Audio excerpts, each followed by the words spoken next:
Starting problem ఆగండి. ఈసారి take 2 action. ఏదన్నా అడగాలి. మ్యూజిక్ ఫస్ట్ మ్యూజిక్ తో మొదలెడదాం. కాదు, వీళ్ళంతా ఎమోషనల్ మాట్లాడితే మరీ ఇంత ఎమోషనల్ అనుకోలేదు నేను.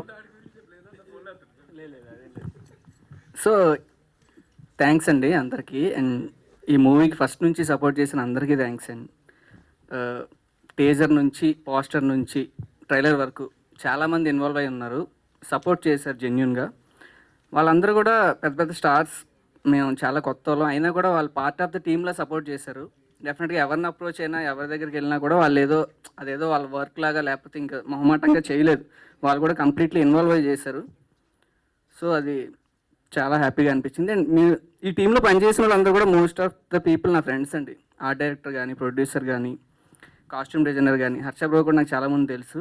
మ్యూజిక్ డైరెక్టర్ ఒక్కరు మాత్రం నాకు ఈ సినిమా నుండే తెలుసు. ఆయనతో మాట్లాడినప్పుడు ఎప్పుడు మ్యూజిక్ డైరెక్టర్తో మాట్లాడినట్టు ఉండేది కదా, ఏదో సూపర్ సీనియర్తో మాట్లాడినట్టు ఉండేది. మాకు వైజాగ్ మా ఊరే, ఎప్పుడు బీచ్ కబుర్లు అన్నీ చెప్పుకునే వాళ్ళం. నాకు కొంచెం మొహమాటం ఎక్కువ అనమాట, నో చెప్పడం కూడా రాదు. సో ఏదైనా ఆయన నాకు ఇచ్చి ఇది బాగుంటుంది అనుకుని ఇద్దరం డిస్కస్ చేసి ఇంటికి వెళ్ళిపోయాక బాగుంది అని ఇంటికి వెళ్ళిపోయి ఆయన పడుకుని పోయారు అని తెలిసాక మెసేజ్ పెట్టేవాడిని, అన్న ఇంకోటి చేస్తే బాగుంటుందేమో అని చెప్పి. సో అయినా కూడా నన్ను చాలా రోజులు భరించి చాలా చాలా చాలా మంచి మ్యూజిక్ ఇచ్చారండి. మూవీ చూస్తే మీకు కూడా అర్థమవుతుంది. అండ్ చిన్నప్పటి నుండి చిరంజీవి గారు మూవీస్ చూసేవాడిని, చాలా సినిమాలు టికెట్లు కూడా దొరకలేదు నాకు ఆయనవి. బట్ ఆయన పక్కన కూర్చొని సినిమా ట్రైలర్ చూపించడం, ఆయన అప్రిషియేషన్ తీసుకోవడం అనేది biggest moment of this film.